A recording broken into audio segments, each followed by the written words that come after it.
Hello, hello. This is Archivist Sierra Tango, and this is the audio file for SCP-023, codename Black Shuck, Object Class Euclid. Special Containment Procedures. SCP-023 was to be contained in a standard 5x5 containment unit. This has been stricken from the record and replaced. SCP-023 is to be contained in a walled-off intersection of two corridors at site blank, with at least 3 meters of space in each direction and false doors at 3 of the 4 ends, in addition to the real door. Security cameras will be placed and maintained above all 4 doors. At all times, SCP-023's eye sockets are to be filled with spherical inserts made of hard rubber. Eye inserts must be replaced as they degrade. Degradation can be monitored by measuring the brightness of the burning effect as observed by security footage. Brightness greater than 12 candela requires that the inserts be replaced within 12 hours. Eye inserts are only to be replaced individually and only after the sun is completely set. Personnel are not to look directly into eye sockets of SCP-023 at any time. Following Incident 2327, all reflective surfaces, including mirrors, monitors, and eyewear of any sort, are not permitted within 30 meters of SCP-023's cell. This includes monitors linked to security cameras within its enclosure. Security personnel posted at checkpoints outside both corridors will enforce and adhere to this measure. Experimentation involving SCP-23 has been suspended indefinitely. Description: SCP-023 is a large, sexless, shaggy canine, 1.5 meters at the shoulder, with black fur. Stricken from the record, it has bright orange eyes and prominent teeth. See Incident Report 2326.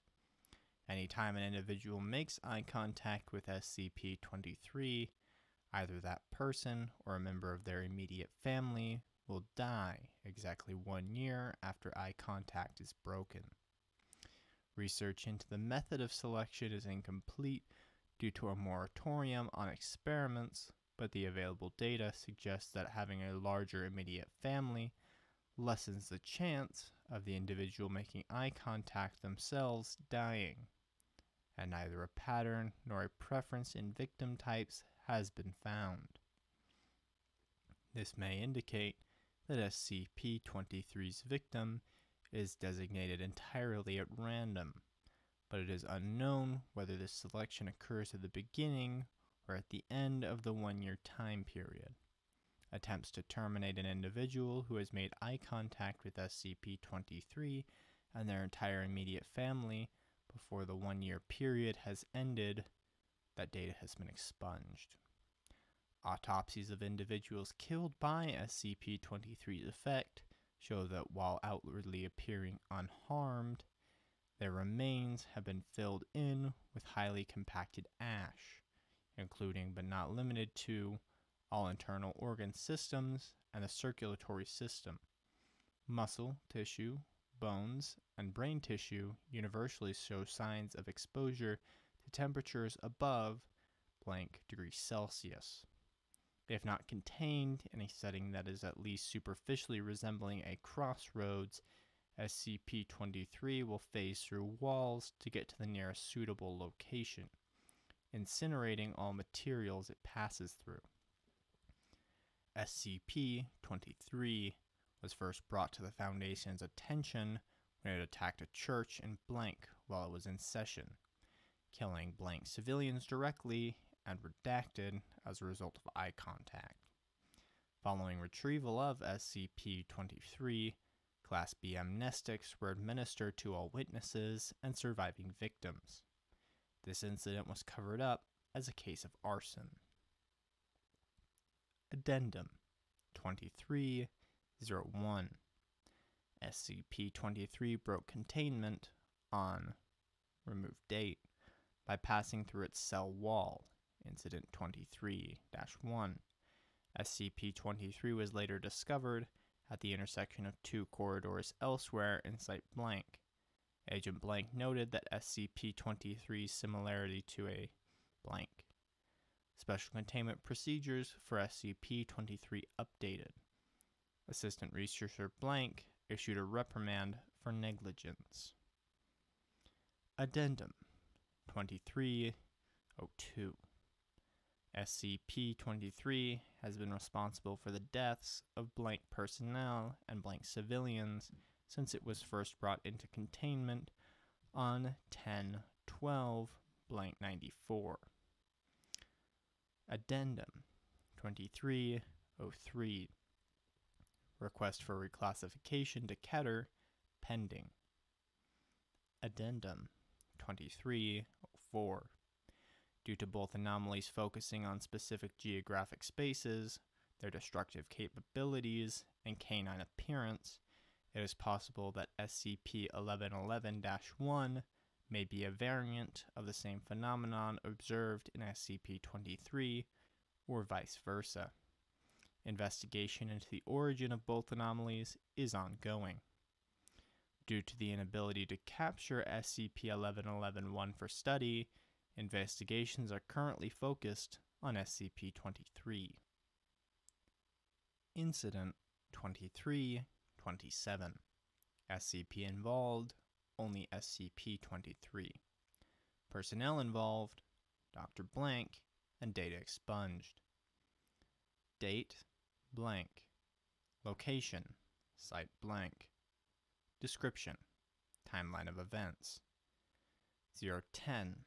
A pair of glass eyeballs are inserted into the eye sockets of SCP-23 by two D-Class personnel. 0015. Glass eyes take on an orange-red glow, similar to what SCP-23's real eyes look like before removal. 0313. Molten glass begins to run out of SCP-23's eye sockets. 554. Data expunged appears on all lenses, windows, mirrors, monitors, and glass surfaces at Site blank. 0612. Evacuation of Site blank ordered. 65407. Sun visible over the horizon.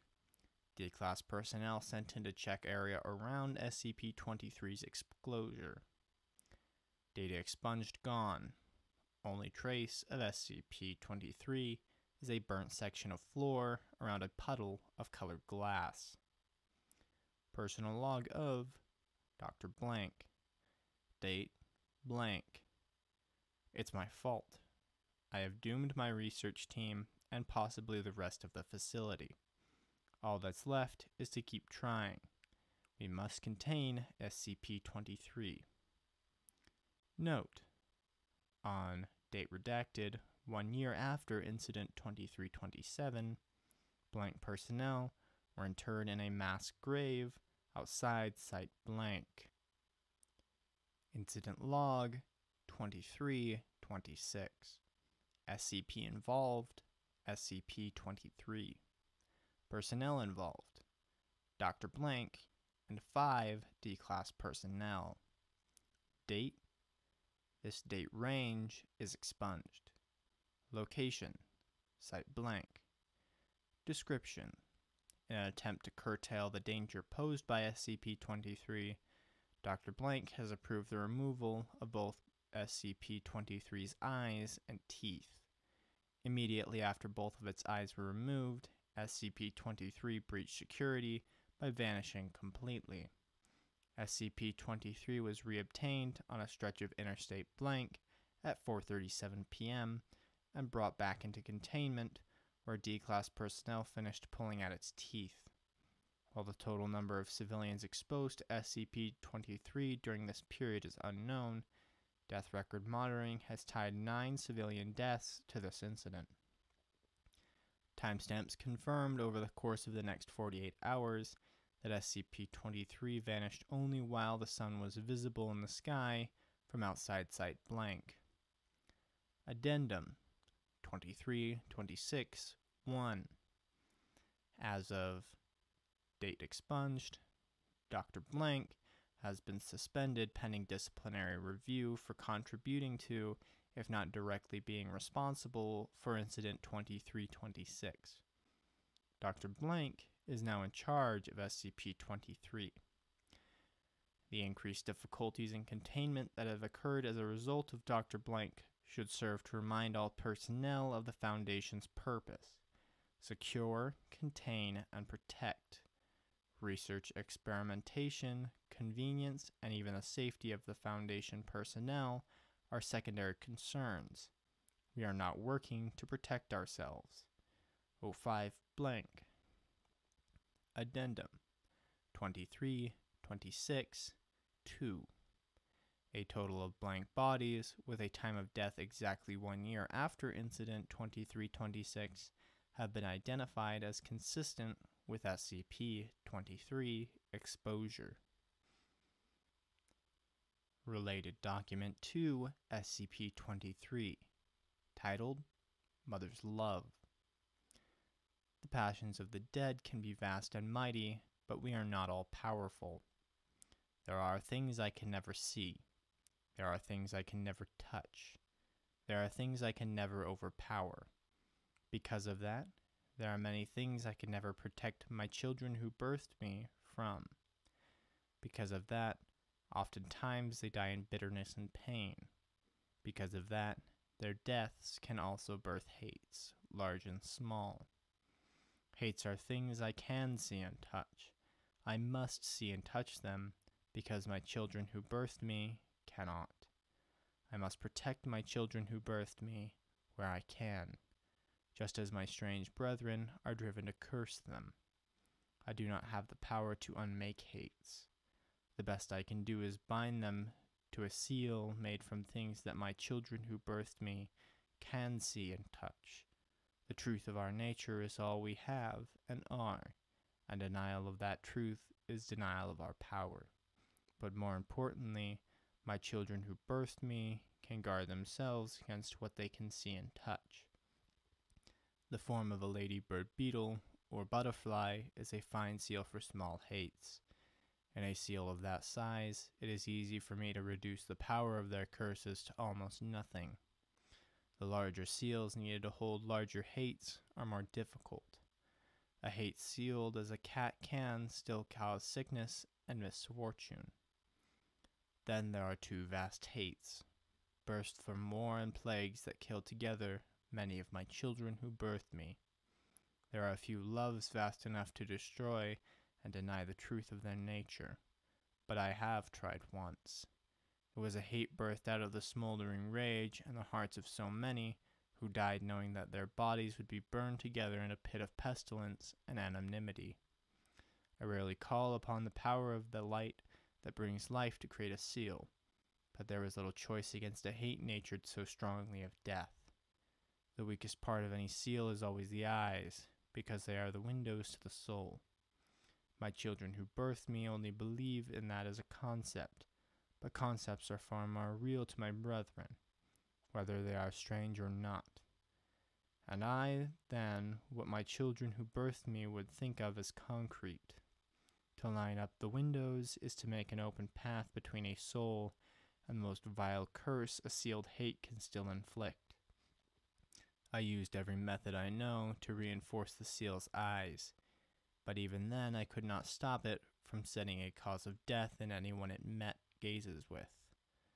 My blessing could only delay the curse's full effects for a single cycle around the light that brings life. My misguided children, why did you take its eyes? This has been the audio log for SCP-23. Please continue to the audio log for SCP-24.